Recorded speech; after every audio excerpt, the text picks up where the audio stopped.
θα σκληραίνει περισσότερο ανάλογα με τη δική μας στάση και κατάσταση.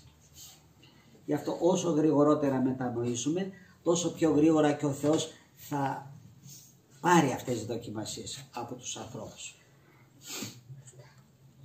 Όμως να γνωρίζουμε ότι πολύ θα ωφεληθούμε από αυτή τη δοκιμασία, διότι θα αναγκαστούμε να αφήσουμε τη χλιαρότητα, θα αναγκαστούμε να αφήσουμε την αμαρτία, αν θέλουμε βέβαια, για να προσκοληθούμε κοντά και έτσι να έχουμε ελπίδα σωτηρίας.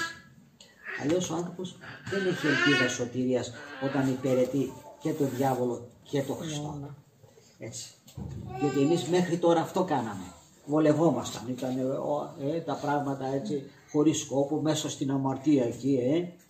Είχαμε και λίγο Χριστούλη. Δεν μας θέλει έτσι ο Χριστός, μας θέλει αποκλειστικότητα.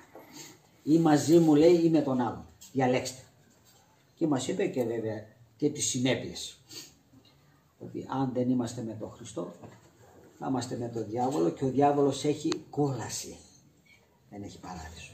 Ενώ αν είμαστε με τον Χριστό, λέει θα πάρετε το σταυρό σας, θα με ακολουθήσετε και αυτό θα σας βγάλει στον παράδεισο. Για τον οποίο για σας τον δημιούργησε, λέει ο Χριστός. Ο Χριστός δημιούργησε για τον άνθρωπο παράδεισο. Δεν έκανε κόλαση για τον άνθρωπο. Η κόλαση λέει την έκανε για τον διάβολο και όσοι τον ακολουθήσουν. Εμείς λοιπόν ήρθε καιρός να ακολουθήσουμε τον Χριστό μας, για να πάμε στον παράδεισο. Να διαλέξουμε δηλαδή.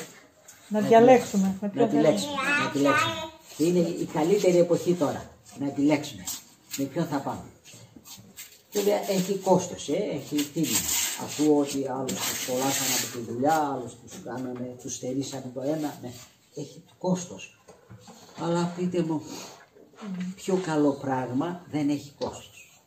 Εδώ ένα πτυχίο θέλει να πάρει κάποιος και χρόνια ολόκληρα είναι στα θρανία εκεί, ξενυχτάει, μελετάει, κουράζεται, ξοδεύεται για να πάρει ένα πτυχίο το οποίο θα είναι προσωρινό.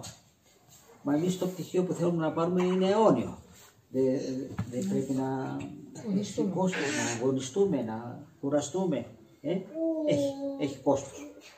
Λοιπόν, να το υποστούμε ευχάριστα.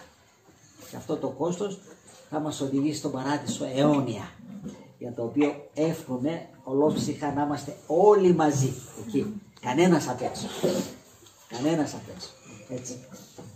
Να είστε ευλογημένοι λοιπόν. Να είστε και χαριτωμένοι.